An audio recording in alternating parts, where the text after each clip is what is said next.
Splashworks at Canada's Wonderland is a popular summer destination that draws huge crowds looking to beat the heat.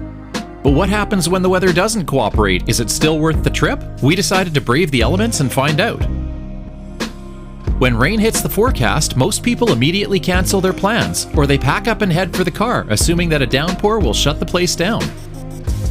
But in reality, the slides only close for high winds or lightning. If it's just a steady rain, the park keeps rolling.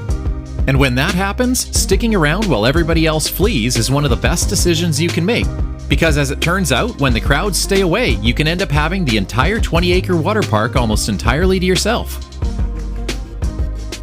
It was a bit surreal to explore the park on a gray day, since areas that would normally be packed were completely deserted.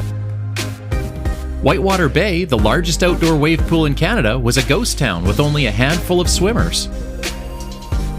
And normally you'd have to line up just for a chance to jam shoulder to shoulder in the lazy river. Instead, we walked right up, grabbed a tube, and floated the entire loop without bumping into anyone.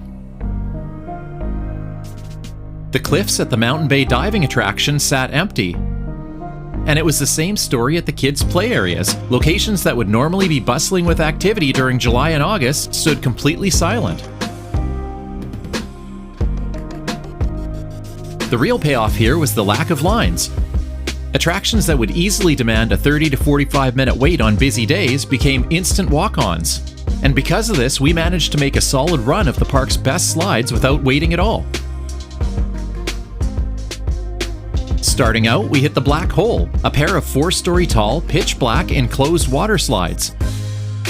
Because there were no lines, we were able to loop right back around for multiple re-rides with almost no wait.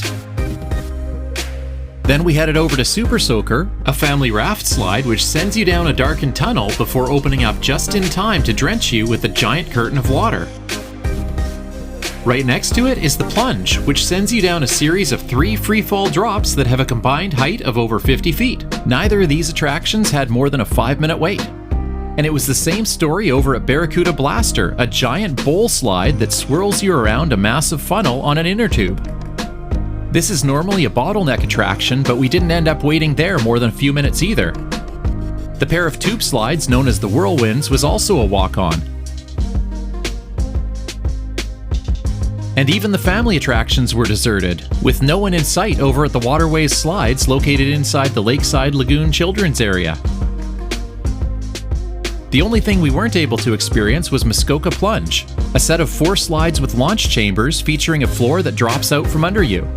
Unfortunately, this one was a no-go for me because my swimsuit had a zippered pocket, which apparently is a safety hazard on these high-speed body slides. Additionally, the Typhoons closed partway through the day, presumably due to low crowds.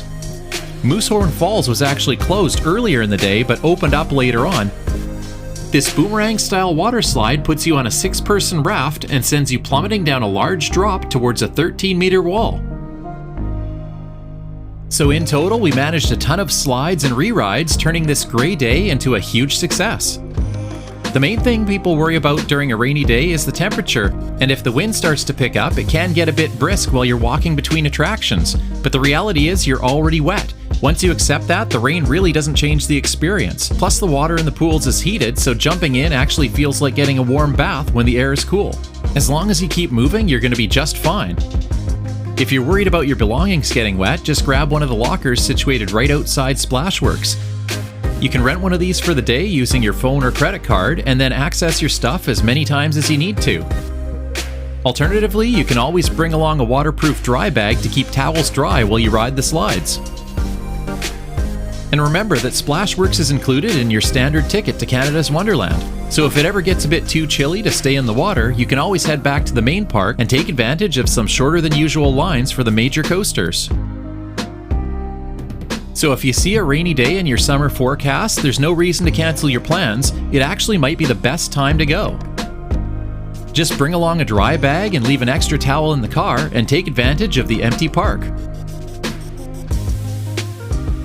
Thanks for watching. Let me know whether you'd consider hitting up Splashworks on a rainy day, and click here to check out my video ranking every thrill ride at Canada's Wonderland.